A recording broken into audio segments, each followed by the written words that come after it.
It started with a squeal of tires and the deafening crunch of metal.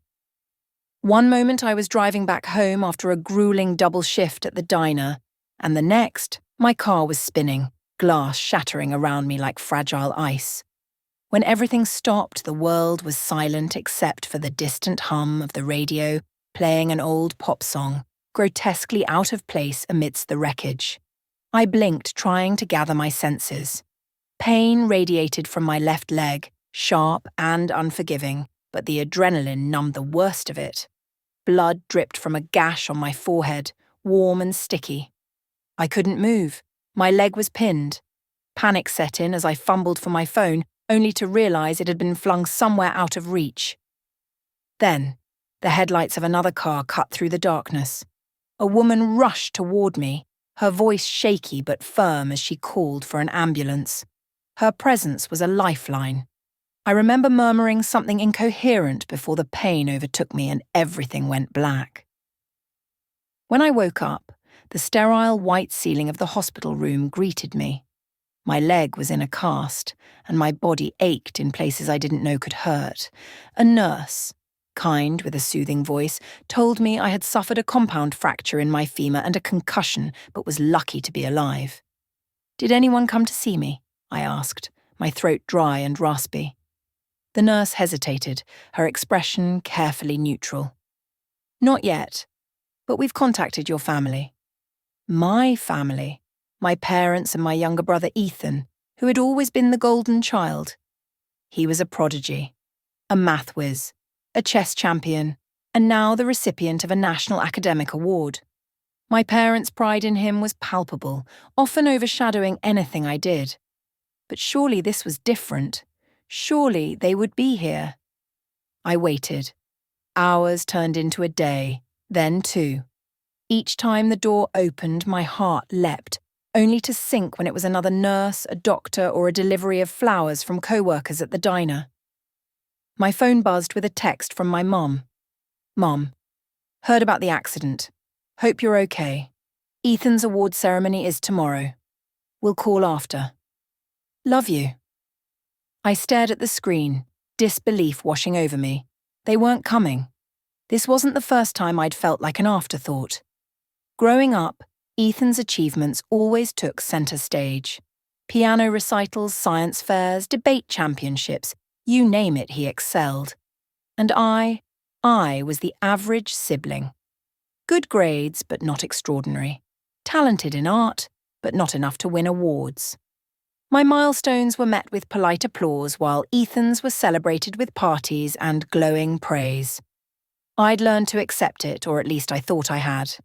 But lying in that hospital bed, the weight of their absence hit me harder than the car ever had.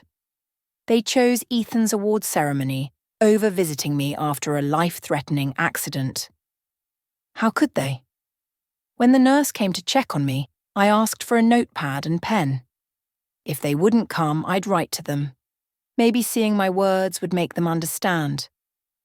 "Dear Mum and Dad, I'm writing this because I don't know how else to say it. I'm hurt. Physically, yes, but emotionally, even more. I was in a car accident, and for 2 days, I've been lying here alone, waiting for you.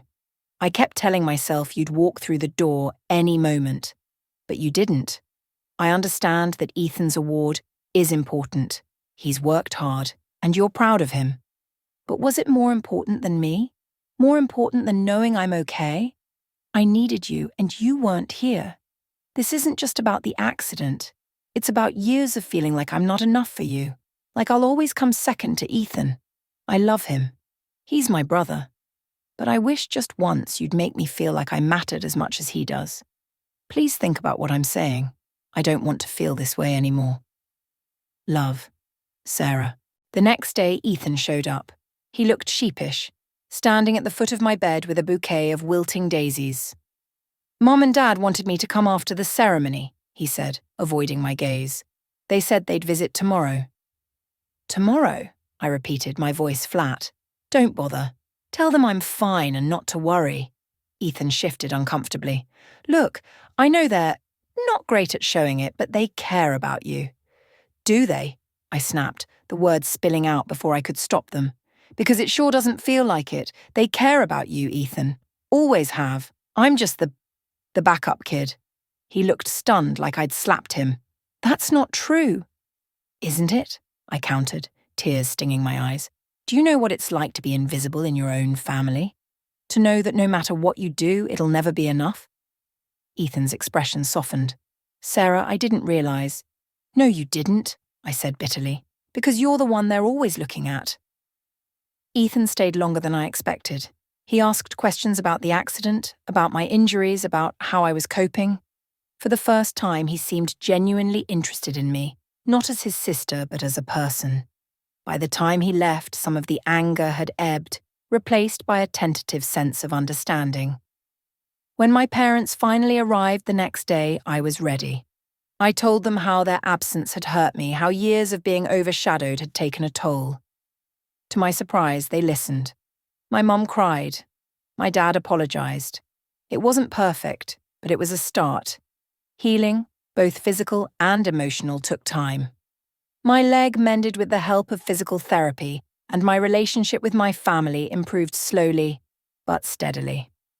They started making an effort to include me, to celebrate my accomplishments, no matter how small. It wasn't always easy, but it was worth it. As for Ethan, he and I grew closer. He admitted he'd always felt pressured to be perfect, to live up to our parents' expectations. In a way, we were both victims of the same dynamic. Looking back, the accident was a turning point. It forced us to confront things we'd been avoiding for years. And while I wouldn't wish that pain on anyone, I'm grateful for the changes it brought, because for the first time in a long time, I felt seen.